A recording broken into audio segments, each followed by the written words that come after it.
And the Lord God caused a deep sleep to fall upon Adam, and he slept, and God took one of his ribs and closed up the flesh instead thereof. And the rib which the Lord God had taken from man made he a woman, and brought her unto the man. And Adam said, this is now bone of my bones and flesh of my flesh. She shall be called woman, because she was taken out of man. Therefore shall a man leave his father and his mother, and shall cleave unto his wife, and they shall be one flesh. That's a walloping statement to put in there at the end of those 3 sentences. I mean, the therefore comes as somewhat of a surprise, but there's an injunction there. Well, it's a good injunction, man. I'll tell you, people who don't do that, they have a hell of a time in their marriage. And so this is a good thing to know. If you are married, or if you're planning to get married, is like, you know, we have very strong orientation towards our parents, and for good reason. It's like the injunction here is, that's secondary as soon as you're married. And failure to do that makes your marriage collapse. And then you deserve it to collapse too, as far as I'm concerned, because it's a reflection of your pathological immaturity and your unwillingness to extract yourself from the, you know, Talon-like grip of parents who are a little bit too much on the interfering side. But the injunction, there's a deep injunction here. It's very complicated. So one of the ideas is that the original Adam wasn't a man, like a separate man. It was more like a hermaphroditic being. And in that hermaphroditic being, there was a kind of undifferentiated perfection. And then that was split into male and female.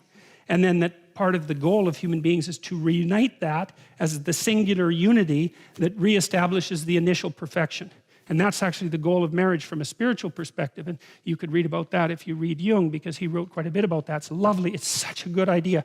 So I had these friends that went to Sweden to get married. They were from northern Alberta, but his heritage, both their heritages were Swedish. And in this ceremony, they did this cool thing as they were being married, and they had to hold a candle up between them, right, while they were being married. And you think, well, okay, what's the candle? Well, it's a source of light. It's a source of illumination, right? It's a source of enlightenment. It's the candle that you put on Christmas trees in Europe.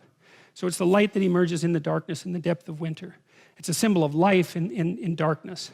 It's the reemergence of the sun at the darkest, coldest time of the year, which is also associated symbolically with the birth of Christ for all sorts of complicated reasons. And so the candle's all that. And then the next question is, why do you hold it above you? And the answer is because what's above you is what you're below to. So it simplifies something transcendent. And so why do you both hold on to it? Well, because you're both supposed to hold on to the light, right? And you're supposed to be subordinate to the light. And so you ask, well, who's in charge in a marriage? Well, the light. That's the idea. So you come together as one thing. You're no longer two things. It isn't what's good for you, and it's not what's good for your wife. It's what's good for the marriage. And the marriage is about the combined being, which is the reassembly of the original hermaphroditic being at the beginning of time. That's the idea. And that's all packed into like these 4 sentences. And you know, there's been, well, all of these sentences have tremendous history of interpretation associated with them, right? It's just endless and endless and endless, and that's one of the lines. And so it's also an antidote to the idea that women taken out of men, which is obviously the reverse of the biological process, by the way, makes women in some sense subordinate to men. That is not built into this text. I don't see that at all as built into the text.